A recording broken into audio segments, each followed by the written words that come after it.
توحید صاحب یہ ارشاد فرمائیے کہ قرآن میں ہے کتب علیکم الصیام کما کتب علی الذین من قبلکم لعلکم تتقون۔ ایمان والوں سے اللہ تعالیٰ خطاب فرما رہے ہیں کہ اے ایمان والوں تم پہ روزے فرض کیے گئے ہیں جیسا کہ تم سے پہلی قوموں پہ فرض کیے گئے تھے، اور ان کی جو ہے پیچھے حیت ہے یا مقصد ہے وہ اللہ تعالیٰ فرما رہے ہیں لعلکم تتقون، تاکہ تم پرہیزگار بن جاؤ۔ تو یہ ارشاد فرمائیے کہ روزہ ہمیں کیسے متقی اور پرہیزگار بناتا ہے؟ بسم اللہ والصلاۃ والسلام علی رسول اللہ۔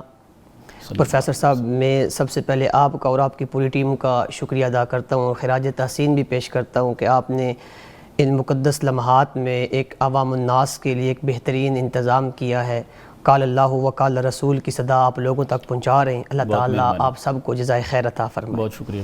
جو آیت مقدسہ آپ نے تلاوت فرمائی ہے اس میں اللہ تعالیٰ ایمان والوں سے خطاب کرتا ہے، یا ایھا الذین آمنوا، اے ایمان والو، کتب علیکم الصیام، تم پر روزے فرض کیے گئے، کما کتب علی الذین من قبلکم، جیسے تم سے پہلے لوگوں پر فرض کیے گئے تھے۔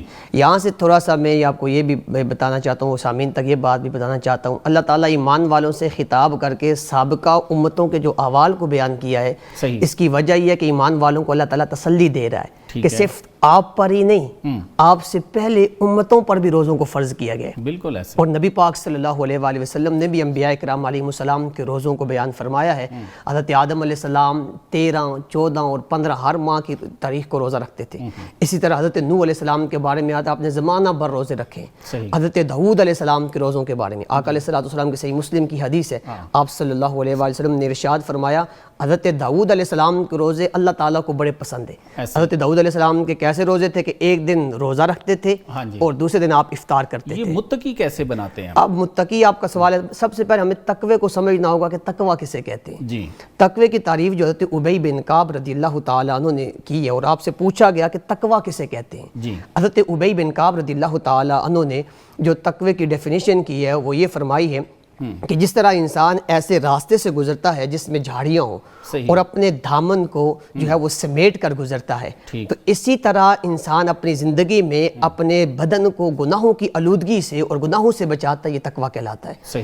اب روزے کا تعلق تقوی کے ساتھ، یہ تقویٰ کیسے ملتا ہے، جو سبب اللہ نے بیان فرمایا ہے۔ اور یہاں پر میں سامعین کو ایک بات اور بھی بتانا چاہتا ہوں کہ ہر بندہ کہتا ہے پتہ نہیں میرے روزے قبول ہوئے یا نہیں ہوئے، ہر بندے کے ذہن میں یہ خیال ہوتا ہے پتہ نہیں میری نماز قبول ہوئی ہے یا نہیں ہوئی۔ اللہ تعالیٰ نے قرآن مجید میں اس چیز کو واضح انداز میں بیان فرما دیا۔ دیکھیں نماز کا مقصد کیا ہے، فرمایا ان الصلاۃ تنہی عن الفحشاء والمنکر، کہ نماز جو ہے یہ فحاشی اور بے حیائی کے کاموں سے روکتی ہے۔ اب نماز جب انسان پڑھتا ہے تو گناہوں سے باز آ جائے گا۔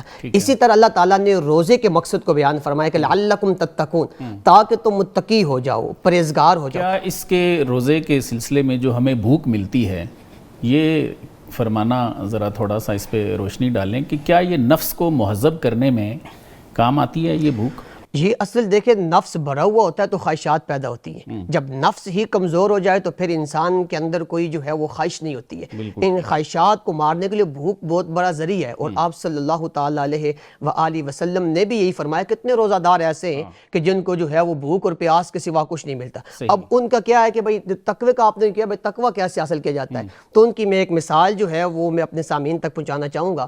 جس طرح کوئی مریض ڈاکٹر کے پاس جاتا ہے اور جا کے ڈاکٹر سے کہتا ہے جی مجھے یہ مرض ہے، ڈاکٹر اس کی کچھ میڈیسن لکھ کے دیتا ہے اور ساتھ کہتا ہے یہ چیزیں آپ نے استعمال نہیں کرنی ہے۔ مہینے بعد وہ مریض ڈاکٹر کے پاس جاتا ہے، کہتا ہے ڈاکٹر صاحب آپ کی دوائی کا اثر نہیں ہوا، تو ڈاکٹر پہلا سوال اس سے پوچھے گا کہ بھائی آپ نے جو میں نے آپ کو پرہیز چیزیں بتائی تھیں کیا آپ ان سے باز آئے؟ تو بندہ کہے گا نہیں جی میں نے جو ہے وہ نہیں استعمال، وہ ان کو استعمال کرتا رہا ہوں۔ تو جب بندہ ان کو استعمال کرے گا تو ڈاکٹر کی دوائی اثر نہیں کرے گی۔